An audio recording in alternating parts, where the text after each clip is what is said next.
हमारे बीच में नोखा के वर्तमान विधायक और हमारे पूर्व छात्र भी रह चुके हैं, ऐसे आदरणीय बिहारी लाल जी बिश्नोई हमारे बीच में जोरदार तालियों से स्वागत और सम्मान करें। भारत माता की, भारत माता की, भारतीय जनता पार्टी जिंदाबाद, भारतीय जनता पार्टी जिंदाबाद, आप छत्तीस जी बिहारी बिश्नोई जिंदाबाद, भारत माता की, वंदे वंदे। आप सबको मां शारदा की इस पवित्र प्रांगण में दीपावली की ढेर सारी शुभकामनाएं। राम राम से। दीपावली के त्योहार आपके जीवन में ढेर सारी खुशियां लेके आए और जिस विचार से पल्लवित पोषित आप कार्यकर्ता हैं, उस विचार को और ऊंचे पायदान पर ले जाने के लिए, मां भारती के वैभव को और ऊंचा करने के लिए आप सक्षम बने, समर्थ बने और अपने विचार को प्रतिष्ठित दुनिया भर में प्रतिष्ठित करने में काम करें, ऐसी मेरी मंगल कामना। मंच पर अध्यक्षता कर रहे युवा उद्यमी भाई हनुमान जमर जी, आदरणीय भाई साहब संगठन मंत्री विद्या भारती आदरणीय गोविंद जी, नौजवान साथी केशव, किशोर, हाँ, पर्यावरण के चिंतक राकेश जी छाजेड़ साहब, सम्मानित मंच सामने विराजमान सभी पूर्व छात्र परिषद के सदस्य, पदाधिकारी और प्रचारक आदरणीय भाई साहब, आदरणीय बंधुओं, ये दूसरा मौका है जब विद्या भारती के इस प्रांगण में पूर्व छात्र परिषद के कार्यक्रम में शामिल हुआ और आदर्श विद्या मंदिर में मेरा पहला दिन या पहली कक्षा, वो 84 का दिन मुझे हमेशा याद रहेगा। उन दिनों इंदिरा जी की हत्या हुई थी, जिस दिन हमने उस टाइम स्कूल जाना शुरू किया था, बालोतरा आदर्श विद्या मंदिर। इस विद्या मंदिर का तो मैं छात्र नहीं रहा, लेकिन बालोतरा आदर्श विद्या मंदिर समुद्री रोड पर, वहां मैंने पहली क्लास में, पहली कक्षा में जाना शुरू किया, 84 की बात है। और वहां से फिर 1 से 6 तक माझी वाला विद्यालय में पढ़े। उसके बाद आदर्श विद्या मंदिर की पढ़ाई वहीं तक थी और उसी के नाते मैं पूर्व छात्र परिषद का सदस्य, आप मानते भी हो और मैं हूं भी। और पीछे हमारे जो कक्षाध्यापक थे प्रवीण जी भाई साहब, उनके पास विद्या इस पूर्व छात्र परिषद का दायित्व भी था। अच्छा, अभी भी है। तो आज आप उपस्थित हैं, भाई साहब हमारे बीच में हैं और सबको आपको सुनने का मौका मिला। तो आज आप आए हो दीपावली के इस त्योहार के बाद में, तो शायद कहीं कहीं क्रिकेट का मैच चल रहा होगा, तब संख्या थोड़ी कम है। चल रहा था क्या आज मैच कोई?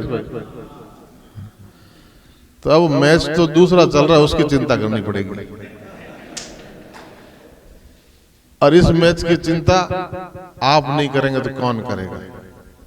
अगर विचार से पल्लवित पोषित कार्यकर्ता जिसका यह सिंचन हुआ है, जो यहाँ से आगे बढ़ा है, आज समाज में प्रतिष्ठापित हुआ है, आप अपनी अलग अलग विधाओं में, अलग अलग व्यापार में, व्यवसाय में आज एक मुकाम पर हैं आप, जहाँ आपका प्रभाव है, आपकी 4 लोग सुनने वाले हैं, आप की वोटर की संख्या में आते हैं, तो आप इस बात की चिंता नहीं करेंगे तो कौन करेगा? और इस मुकाबले में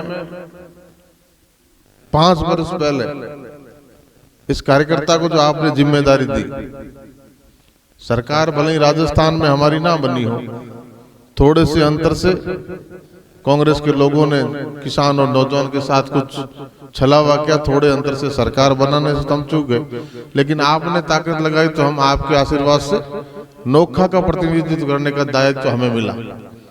और उस दायित्व को पिछले 5 वर्षों में मैंने मेरे पूरे प्रयास से प्राणपण से 365 दिन 24 घंटे निर्वहन करने का पूरा भरसक प्रयास किया है।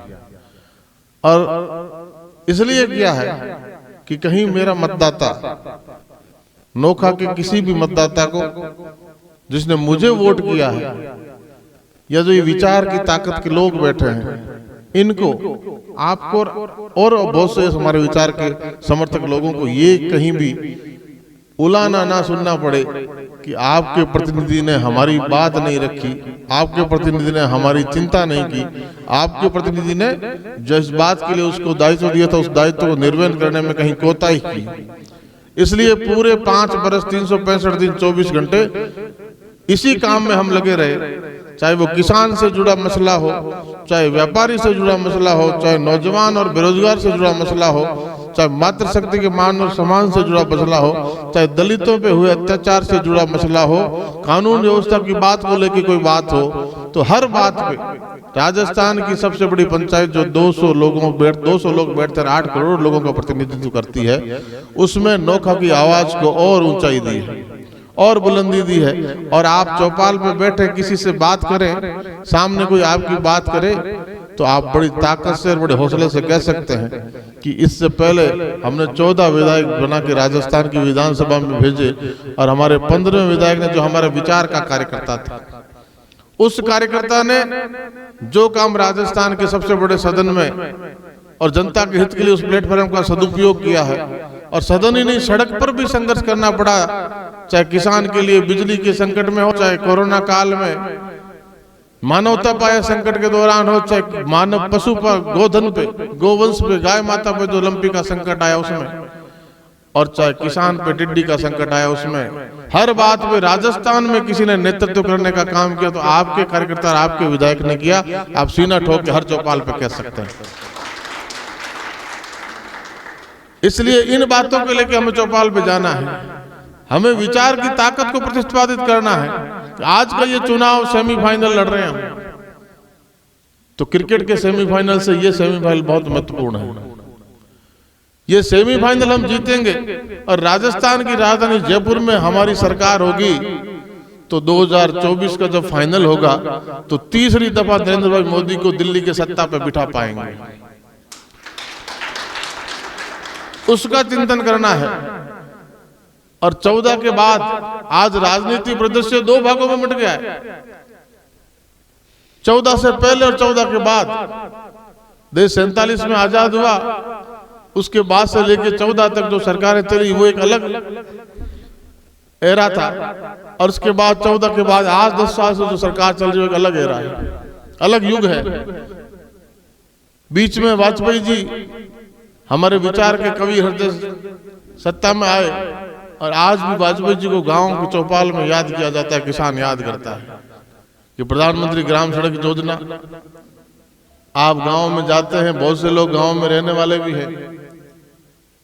भाई साहब बैठे राम सिंह जी सारुंडा भादला, उस क्षेत्र में कल्पना कर सकता था कोई कि इस तरह रोडों पर जाल बिछ जाएगा? ये कल्पना तो कि विजनरी पुरुष ही कर सकता है जो दूर देखता है। वाजपेयी जी ने सोचा, और आज बादला में सारुंडा से कोई भी चौपाल हो, प्रधानमंत्री सड़क योजना ऐसी योजना देंगे वाजपेयी जी कि चारों तरफ धोरों में भी रोडें को जाल बिछा। रोड बनी तो पहिए को स्पीड मिली, पहिए को स्पीड मिली तो गति मिली विकास की। और आज उन्हीं की पीढ़ी के नरेंद्र भाई मोदी और गडकरी जी जब बैठे हैं, तो इसी धोरों की धरती में से अमृतसर जामनगर एक्सप्रेसवे निकलता है। अमृत भारतमाला, सागरमाला, बॉर्डर पे इस तरह की रोडें बनी। आप खाजोला जाओ, गंगानगर जाओ, कहीं जाओ, या अमृतसर जामनगर की इस रोड को देखो, जिसका प्रधानमंत्री जी अभी थोड़े दिन पहले उद्घाटन करके गए, लोकार्पण करके। कभी सोचा था हमने, कल्पना की थी कि इस तरह का इंफ्रास्ट्रक्चर भी तैयार होगा भारत में? और हमारे गडकरी जी दावे के साथ कहते हैं कि 2024 तक भारत का आधारभूत संरचना अमेरिका से भी श्रेष्ठ होगा। जो कहा हमारे कार्यकर्ता ने, नेता ने, वो करके दिखाया। और नोखा की चौपाल पे भी 18 के चुनाव में हर चौपाल पे जो बात लोगों ने कही, जो हमने कहा, वो विपक्ष की सरकार होते हुए, विपक्ष के विधायक होते हुए भी हमने करके दिखाया है। वो काम चल रहे हैं, वो शुरू हुए, पूरे हुए। नागौर के लिए नोखा की धरती में से पानी गया, जायल डिडवाने के लिए नोखा की धरती में से पानी गया। हमारी हाइट से ऊंचे ऊंचे 6-6 फुट के पाइप धरती के अंदर से नोखा के बीच में से गए कि नहीं गए?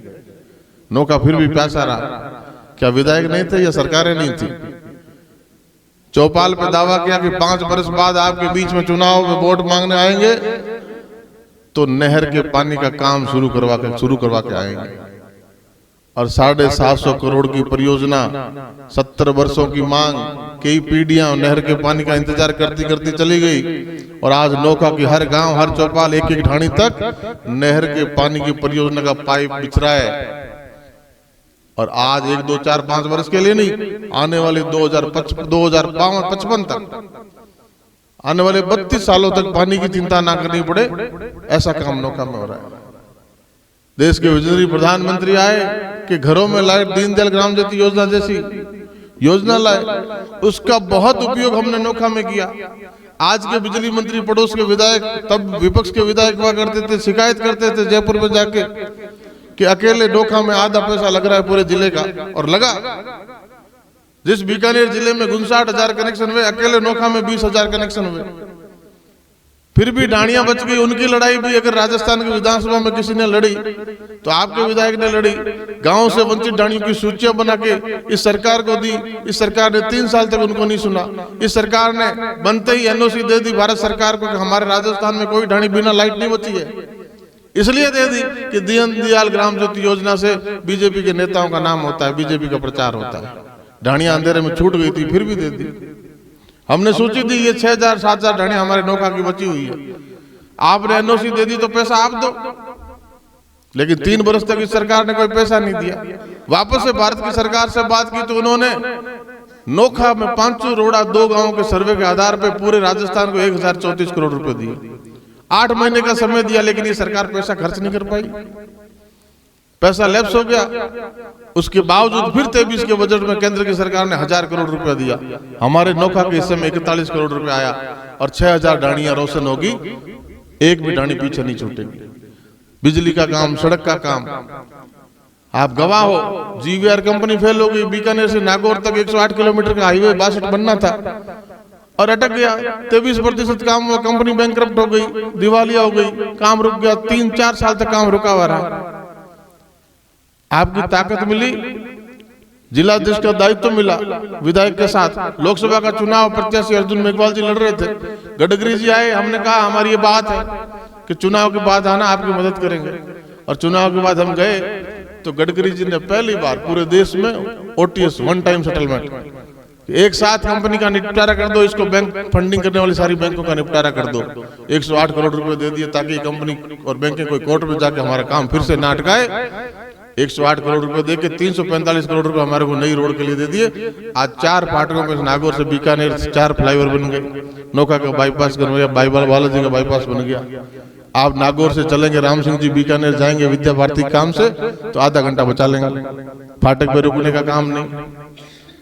बीकानेर में आप कोरोना का आया, देश के प्रधानमंत्री ने कहा कि आपदा का अवसर बना लो।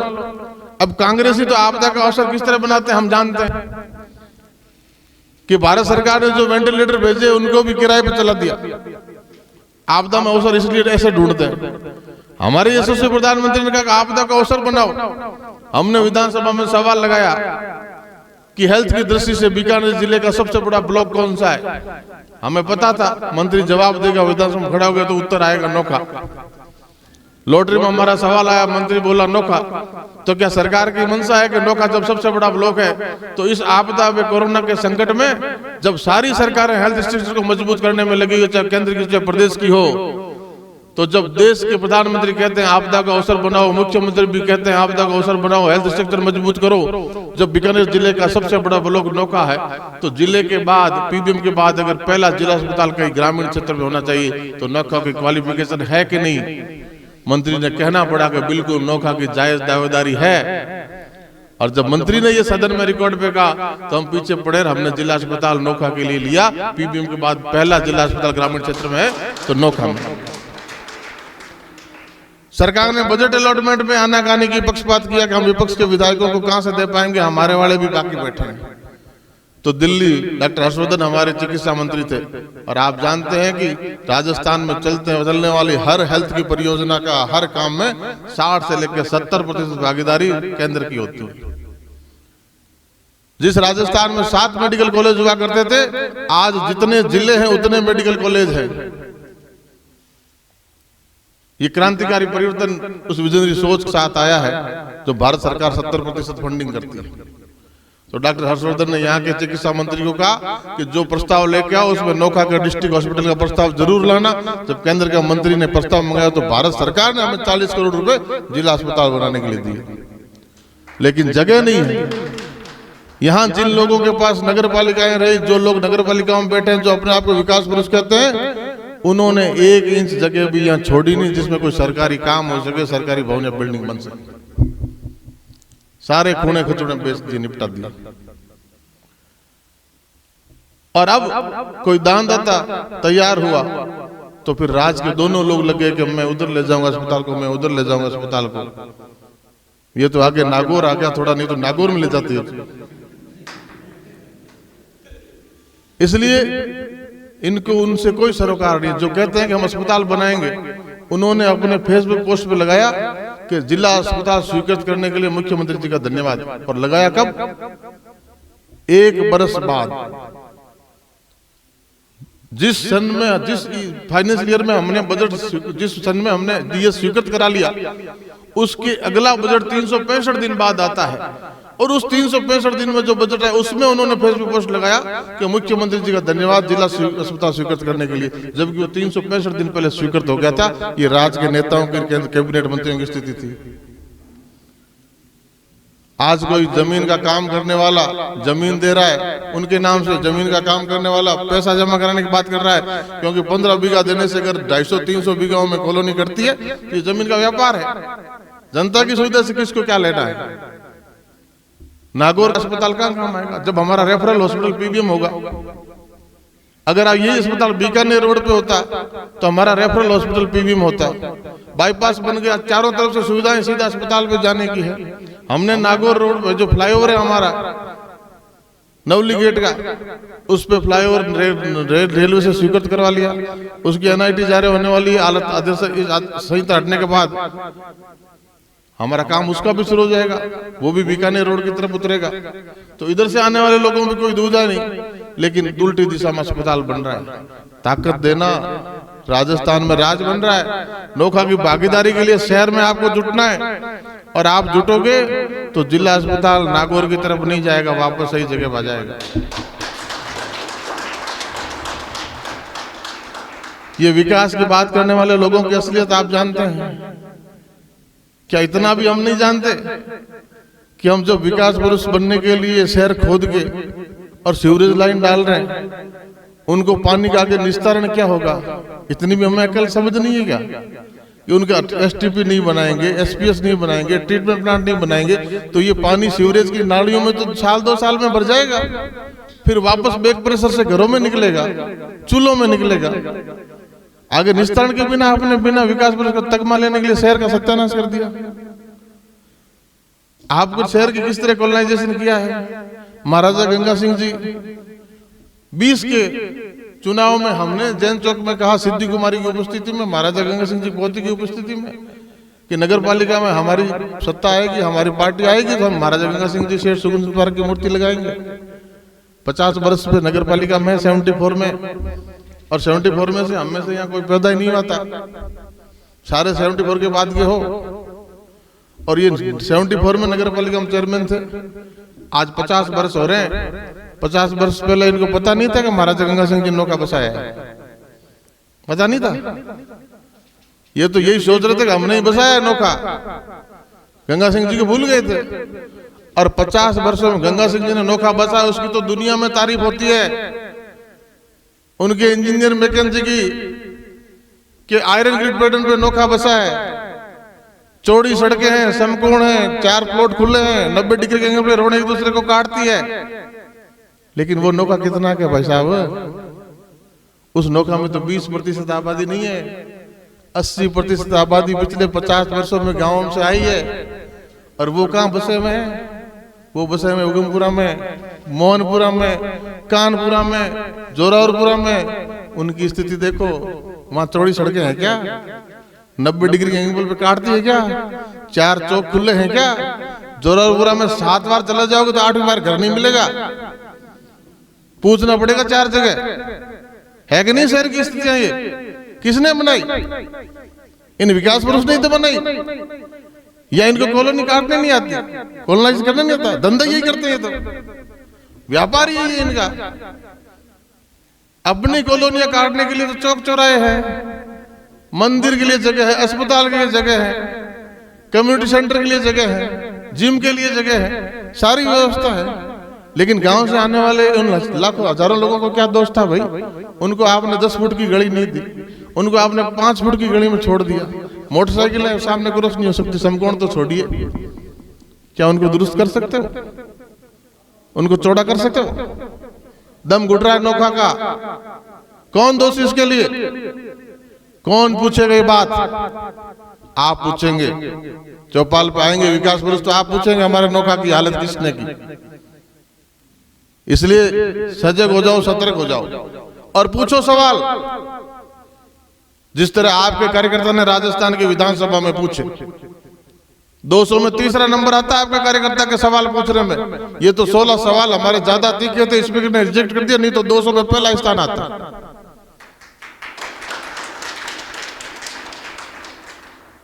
बहुत बड़ा योगदान प्रवासी भाइयों का है नोखा के विकास में। आज जिसमें हम खड़े हैं ये भी प्रवासी भाइयों ने अपनी मेहनत के पैसे से बनाया हुआ भवन में खड़े हैं। खड़े कि नहीं खड़े? उनके लिए हम थैंकफुल है। हमने तो राजस्थान की विधानसभा में उनके लिए धन्यवाद बोला है, चाहे गट्टानी परिवार हो, चाहे बागड़ी परिवार हो, चाहे लाहौटी परिवार हो, चाहे कोई सा परिवार हो, जिसने सामाजिक सरोकार के काम किए उसको उस विधानसभा में सबसे बड़ी पंचायत में उसके थैंक यू बोला है। हुनरमंद हाथों को नेतृत्व करने वाले नंदर सिंह कुल्लरिया का हमने थैंक यू बोला कि हमारी 100 वर्ष के बाद नई पार्लियामेंट बनी, उसमें हमारा नोखा का योगदान है। हम कृतज्ञ उनके प्रति कि उन्होंने नोखा के लिए किया है। लेकिन कुछ लोग प्रवासियों के बीच जाते हैं, चिंता एक ही करते हैं, एक नोट की, एक वोट की, यही तो चिंता करते हैं। आपने ताकत दी, प्रवासियों की चिंता हमने की कि प्रवासियों के साथ राजस्थान की सरकार को खड़ा होना चाहिए। भारत की सरकार में व्यवस्था है कि हमारा भाई किसी विदेश के, किसी देश के किसी दूसरे देश में है, उसमें संकट आता तो हमारे वहां दूतावास है, हमारा वहां कमिश्नर है, वो उसकी चिंता करता है। ऐसा मैकेनिज्म दूसरे प्रदेशों की राजधानियों में भी बनना चाहिए कि हमारा प्रवासी कहीं आसाम, तमिलनाडु, किसी भी प्रदेश में हो, वहां ऐसा कोई मैकेनिज्म होना चाहिए, उसके पास साथ कुछ अनहैपनिंग हो तो हम वो हमारी सरकार उससे बात कर सके, वो अपनी बात बुढ़ा में कह सके। लेकिन ऐसा मैकेनिज्म है नहीं। इस बात को 19 में विधानसभा में कहा, 2019 में, कोरोना तो 20-21 में आया था, लेकिन जब कोरोना आया तो तब इस बात की लगा कि अगर ऐसा मैकेनिज्म होता जैसा नोखा विधायक ने कहा था, तो ये जो आपाधापी हुई लॉकडाउन में, ये अफरा तफरी होती लॉकडाउन में, इसका बहुत बड़ा समाधान हो सकता था। चौक बाजार में घटना हुई, 470 दुकानें जल गई, 77 दुकानें नोखा की थी। आपका कार्यकर्ता आसाम की सरकार के मुखिया से मिलने गया कि मेरे प्रवासियों पे संकट आया, इसमें समाधान में सरकार मदद करे। 5000 से ज्यादा मारवाड़ियों की दुकानें हैं आसाम में।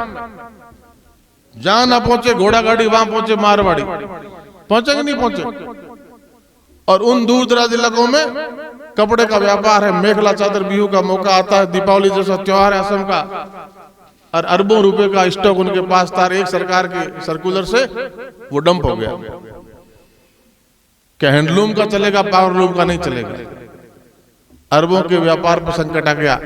आपका कार्यकर्ता जाके वहां सरकार से मिला, बात की कि आप इसमें संशोधन करें या फिर इस मौके पे इनको छूट दें, अगली बार देखें, इनको अपनी लड़ाई लड़ने का मौका दें। अगर आज रोक दिया तो इनका सारा किया धरा डंप हो जाएगा, अरबों रुपए का व्यापार स्वाह हो जाएगा। इसलिए प्रवासी भी आएंगे उनकी बसों में मदद आपकी करेंगे। आपको शहर में 10 दिन पड़े, 9 दिन पड़े, निकलिए क्रिकेट से बाहर, व्यापार से छुट्टी लीजिए, घरों में जाइए, बात करिए कि हम वो लोग हैं जो मर्यादा पुरुषोत्तम राम के मंदिर से 500 वर्ष तो हमारी सनातन संस्कृति को बचाने के लिए जिन्होंने त्याग और तपस्या की, उस विचार के लोग हैं। और आज जो हम पे आरोप लगाया करते थे कि भाजपा वाले, ये संघ वाले कहते हैं कि रामलला हम आएंगे, मंदिर में ही मनाएंगे, तारीख नहीं बताएंगे। भारत के गृह मंत्री ने तारीख बता दी, 22, कल प्रांत प्रचारक जी, विभाग प्रचारक जी ने बता दी, 22 जनवरी 24 वो तारीख है जिस दिन रामलला के भव्य दर्शन के लिए मंदिर खुलेगा। 5 वर्ष से वो सरकार है जो रामनवमी के जुलूस पे प्रतिबंध लगाती है, धारा 144 लगाती है और पीएफआई को छूट देती है। ऐसी सरकार के खिलाफ हम लड़ रहे हैं तो क्या हमारा दायित्व नहीं बनता कि हम 9 दिन बिना थके बिना रुके लगे? क्या ये इनका ही फर्ज है? यही लगेंगे? आपकी संख्या बहुत बड़ी है, सैकड़ों में नहीं हजारों में है। लम्हों ने खता की, सदियों ने सजा पाई। अगर ये आसाम सोनोवाल के नेतृत्व में भाजपा की सरकार नहीं बनाता तो आसाम में कभी इस विचार की सरकार भविष्य में बन ही नहीं सकती थी। अगर 14 में भारत का मतदाता मोदी के नेतृत्व में भाजपा की सरकार नहीं बनाता और वो टर्निंग पॉइंट छूट जाता हमसे, वो मौका हम चूक जाते, तो इस भारत माता का, इस देश का क्या होता? आज मोदी के नेतृत्व में दूसरी बार हम सत्ता में, तीसरी बार भी आएंगे तो भारत की उम्र 500 साल बढ़ गई। आज जो लोग मोदी को वीजा देने से मना किया करते थे, लाइन लगा के खड़े हैं, मोदी के ऑटोग्राफ लेने के लिए खड़े हैं। अमेरिका राष्ट्रपति भी ऑटोग्राफ बुक लिए मोदी के सामने खड़ा है। खड़ा कि नहीं खड़ा? आज व्हाइट हाउस में दिवाली मना रहे हो और खालिस्तान का समर्थन करने वाले लोग, कनाडा का राष्ट्रपति कुछ दिन फड़फड़ाया, भारत की ताकत देखी तो वो भी दीपावली अपने घर में मना रहा था। राष्ट्रपति हाउस कनाडा में मना रहा था कि नहीं मना रहा था? और 22 जनवरी 24 को 65 देशों के राष्ट्रीय अध्यक्षों ने तो आना तय कर लिया अयोध्या में, जब रामलला के दर्शन के लिए मंदिर खुलेगा।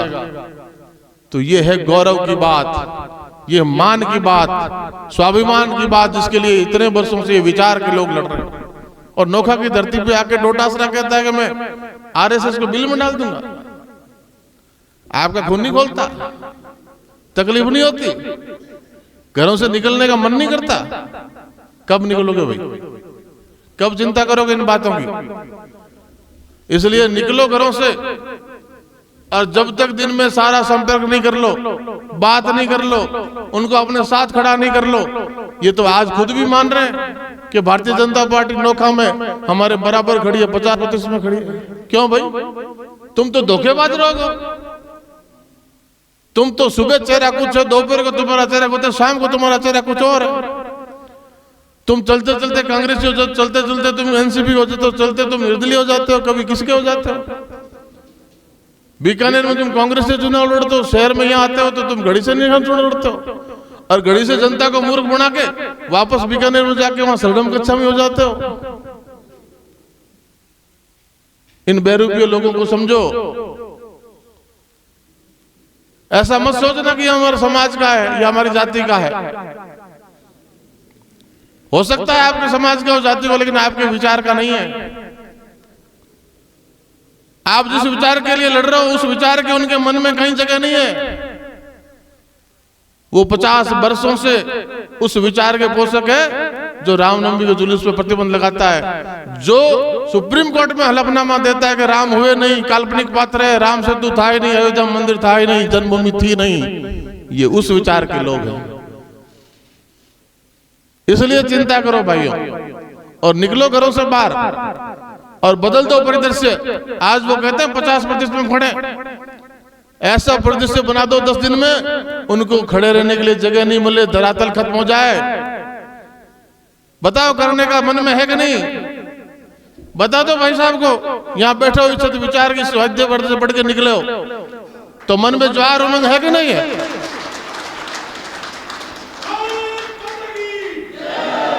या उसने नरेंद्र मोदी ने अकेले ही ठेका ले रखा है कि सारा कुछ वही कर देगा? हम सब दीपावली में घर में दिए जला रहे हैं, मिठाई खा रहे हैं, वो सैनिकों के बीच हर दीपावली को खड़े रहते हैं, सीमा पे खड़े रहते हैं, सियाचिन में, रेगिस्तान में, जहां भी 24 घंटे 24 वर्ष हो गए राजनीति में। 2002 से आज 23 चल रहा है। 21 वर्षों में एक छुट्टी लिए बिना भी कर रहे हैं काम। क्या स्वार्थ है भाई इन प्रचारकों का? घर बार छोड़ के हमसे अच्छा घर बार, हम जैसा घर बार इनका भी था। क्या समझ आ गई जो घर से निकल गए, सन्यासी हो गए, हमारे बीच घूम रहे हैं? चिंता करो भाई, मनन करो, मंथन करो और निकल पड़ो घर से। परिदृश्य बदलना है, नोखा के लिए कुछ करना है तो निकलो घर से, परिदृश्य बदलो, विचार की ताकत को ताकत दो, विचार को प्रबल बनाओ। और ये जो गैर हमारे विचार सामने खिलाफ लोग खड़े हैं, इनको सबक सिखाने का काम करो, जिन्होंने नोखा के साथ अन्याय किया है। जो लोग सोशल मीडिया पे डालते हैं कि हमारे तो घर बिक गए, 100 से 1000 रुपए हमारे को उसमें दो, कौन सा बोलते खाते में, डालते कि नहीं डालते हैं? और नगर नामांकन भरते हैं तो 50 करोड़ की एक नंबर की संपत्ति है? ये तो भला हो अखबार वालों का कि 1000-100 रुपए तो अपने को मांगने थे, इन्होंने पहले मांग लिए। लेकिन भला हो अखबार वालों का, इनका जो नामांकन भरा तो सामने आके दोनों बाप बेटों के पास एक नंबर में 50 करोड़ रुपए। और ये भला हो अखबार वालों का चुनाव आयोग का जो भरवाता है ये, और उसमें आया कि बीकानेर में इन 1000 लोग जो विधानसभा में लड़ रहे हैं, चाहे भाजपा के, जो कांग्रेस हो, जो निर्दलीय हो, उसमें पहले स्थान पर सिद्धि कुमारी जी, उनकी संपत्ति 111 करोड़ है। और पूरे 1000 में नीचे से पहला स्थान नोखा के विधायक, उसके बाद 36 लाख है, उसमें 18 लाख का लोन है। तो भैया मेरी संपत्ति तो आप हो, ये विचार हमारी ताकत है, ये संपत्ति है। इसके लिए लड़ोगे तो ताकत बढ़ेगी। गांव में समर्थन चाहे पूर्व से पश्चिम ले लो, उत्तर से दक्षिण ले लो, ये पूर्व का जसरा से ले लो, पश्चिम का पांचू ले लो, इधर से ले लो चाहे लास्ट राशि से ले लो, चारों तरफ वातावरण आप जाके घूम के आओ, गाँव में देख के आओ क्या वातावरण है गाँव में। इसलिए पूरी ताकत लगा दो, जी जान लगा दो। इस शहर को नहीं, नोखा को नया मान नाम देना है, ऊंचाइयां देनी है, विचार की ताकत को प्रबल करना है। तो ये पूर्व छात्र परिषद बहुत बड़ी ताकत है। जो साथी दूर बैठे हैं, हमारी पूर्व छात्र परिषद के सदस्य हैं, हमारे साथ पढ़े लिखे हैं, उनको दीपावली का त्योहार चला गया, राम राम चली गई, अब उनको भी बुला लो कि भैया 20 तारीख तक नोखा में आ जाना, सारे काम छोड़ के भी आ जाना। चलेंगे, घरों में बात करेंगे और विचार के लिए वोट मांगेंगे। इस देश के लिए भारतीय जनता पार्टी एक ऐसा दल है जो विचार से पलवित और पोषित है, जो कहता है नेशन फर्स्ट, देश प्रथम में, व्यक्तिवाद में। इसके लिए वोट मांग रहे हैं। वहां तो परिवार के लिए वोट मांग रहे हैं कि बेटे की नगरपालिका सीट बची रहे। इतना ही स्वार्थ है, आपके बेटों की चिंता नहीं है, नोखा के बेटों की चिंता नहीं है। इसलिए ये फर्क है उनमें, हमने। इसलिए आपसे निवेदन है, आप इस मौके पर खूब आए, लेकिन फिर भी कम आए। आपने भाई साहब को सुना, सबको सुना, और यहां से मार्ग प्रेरणा लेके जाना। मां सरस्वती का मंदिर हमारे विचार की ताकत का प्रेरणा पुंज है। इसलिए बिना थके, बिना रुके अपने काम को आगे बढ़ाना है। भारत माता की, भारत माता की।